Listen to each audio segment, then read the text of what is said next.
في مرة زمان كان في شجرة جوافة تحت بيتنا، فكنت أنا وصحابي بنروح نقطع منها وناكل، بس للأسف وأنا باكل لقيت دودة جوه الجوافة اللي كنت باكلها، فرميت الجوافة واستغربت إيه اللي جاب الدودة هنا مع إن الجوافة سليمة. فبدأت أدور على سبب لده لحد ما لقيت الإجابة أخيرا. بس قبل ما تعرف الإجابة أنت كمان ما تنساش تصلي على حبيبنا النبي عليه الصلاة والسلام.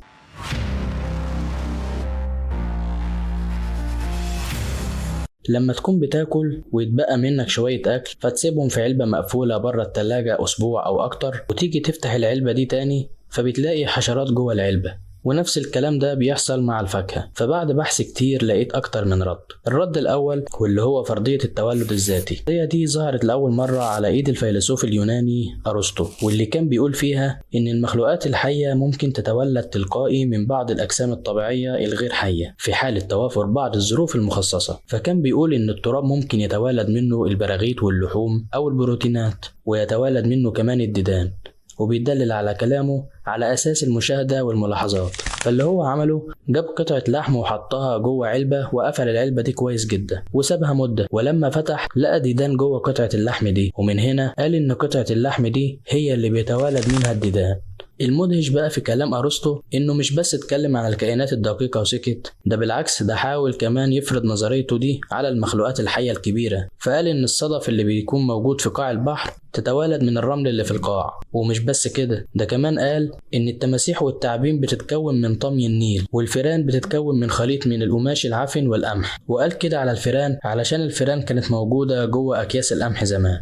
فالخلاصة يا صديقي إن فرضية التولد الذاتي دي فرضية خاطئة مليانة خرافات وملهاش أي أساس علمي. ما هو مش من الطبيعي يعني أجيب حتة قماشة وأحط جواها شوية قمح وأسيبهم مدة يطلع لي منها فار، فالكلام ده ملوش أي أساس علمي. أما بقى بالنسبة للرد التاني اللي لقيته، وده يعتبر الرد الأقرب للإجابة على السؤال، وهو إن لما أنت تلاقي حشرات أو ديدان على الفاكهة فتأكد إن الفاكهة دي جه عليها حشرة وسابت البيض بتاعها على الفاكهة وطارت. أنا عارف إن أنت استغربت دلوقتي، بس فعلا التصرف ده موجود وشائع جدا في عالم الحشرات، وخصوصا بقى لو كان العنصر ده من البروتينات، ده لأن البروتينات بتعد مصدر غذاء مفيد ليها. فاللي بيحصل بقى إن الحشرة بتيجي واقفة على الفاكهة مثلا وبتحفر حفرة صغيرة جدا ما تقدرش انت تشوفها، وتبدأ تحط بيضها جوه الحفرة دي وتمشي هي بقى. بعد كده البيض ده بيفقس ويتحول للديدان اللي بنشوفها دي. في بقى بعض التجارب اللي اتعملت علشان توضح ظهور الديدان داخل الأكل. كانت التجربة دي عبارة عن 3 برطمانات، كل برطمان حطوا فيه قطعة لحم صغيرة. البرطمان الأول سابوه معرض للهواء، والبرطمان التاني كان متغطي بحتة قماش علشان اللحمة تكون معرضة للهواء وما يخش لهاش حشرات. أما بقى البرطمان التالت كان مقفول عليه تماما وقطعة اللحم غير معرضة للهواء. بعد كده سابوا ال3 برطمانات لمدة من الزمن،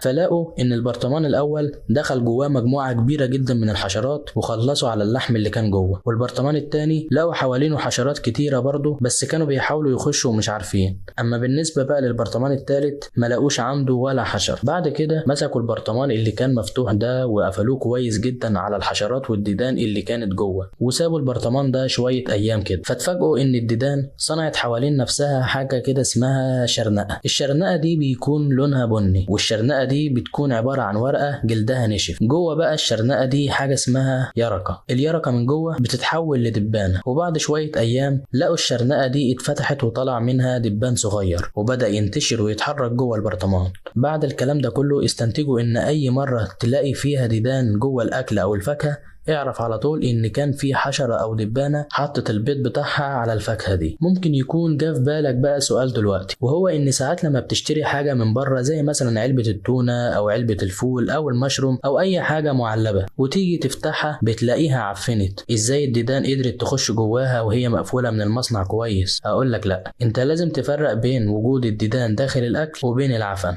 لان الحاجتين دول غير بعض خالص. اي حاجة عضوية موجودة حوالينا ومعرضة للهواء الجوي بيكون فيها كميات كبيرة من البكتيريا والفطريات سواء كانت مفيدة أو مش مفيدة، وعلشان المخلوقات دي صغيرة جدا فما بنحسش بوجودها. وكمان لما تبص في أرض الواقع هتلاقي إن الأكل اللي بتاكله موجود حوالينا في كل حتة زي مثلا الخضار أو الفاكهة، بل ساعات كمان لو بصيت على الخشب أو الغبار اللي موجود حوالينا فهتلاقي إن كل الحاجات دي فيها مخلوقات دقيقة جدا ومش بنشوفها غير بالميكروسكوب. وفي فيديوهات كتيرة أكيد شفتوها بتوضح الكلام اللي أنا أقصده. المشكلة بقى إن في ناس لما شافت شافت الفيديوهات دي ما بقتش بتاكل الفاكهة او الاكل اللي شافت فيه كائنات دقيقة، ودي حاجة اصلا بتتشاف بالميكروسكوب. ما هو اكيد مش اي حاجة اجي اكلها ابص بالميكروسكوب اشوف فيها حاجة ولا ما فيهاش. كل يا صديقي وسمي الله. فمن رحمة ربنا بينا هو وجود الكائنات الدقيقة اللي احنا مش شايفينها دي، فهي بتلعب دور مهم جدا في التوازن البيئي، وده عن طريق انها بتنهي وتقضي على المواد العضوية الميتة وبتحللها. الفطريات والبكتيريا اللي موجودة في الاكل بتكون موجودة بكميات قليلة جدا وما بتأثرش على جودة الاكل ولا حتى على الانسان، لكن مع مرور الوقت بقى بتبدأ الفطريات دي تتكاثر لحد ما تظهر وتشوفها على الاكل. ولو كمان اتحطت بقى في ظروف مناسبة زي الرطوبة او التعرض المستمر للهواء، فبتبدأ الكائنات دي في الانتشار أكتر وأكتر. وده السبب اللي بيخلي المصانع تضيف مواد حافظة في المعلبات، وده علشان يحافظوا على المنتج أطول فترة ممكنة. فبيبدأوا يضيفوا كميات قليلة من المواد الحافظة على الأكل علشان تقاوم الفطريات لمدة معينة من الوقت، وبعد كده يبدأ تأثير المواد الحافظة يتلاشى، وده اللي بيخلي الفطريات تنشط جوه العلب المعلبة حتى لو كانت مقفولة بإحكام وما تعرضتش للهواء. وبكده نكون عرفنا إيه الفرق بين المنتج اللي بيكون جواه مجموعة من العفن اللي هي الفطريات يعني، ومنتج تاني جواه مجموعة من الديدان اللي بتكون في الأصل يرقات من الدبان والحشرات. فمن المستحيل تلاقي ديدان جوه أي علبة مقفولة كويس من المصنع. وبس كده، يا رب تكون استفدت من حلقة النهاردة. لو عجبك الفيديو بقى ما تنساش تدعمنا باللايك والاشتراك في القناة علشان تشوف فيديوهات من دي كتير. أشوفك في حلقة تانية وسؤال تاني يا عزيزي المستمع. سلام عليكم.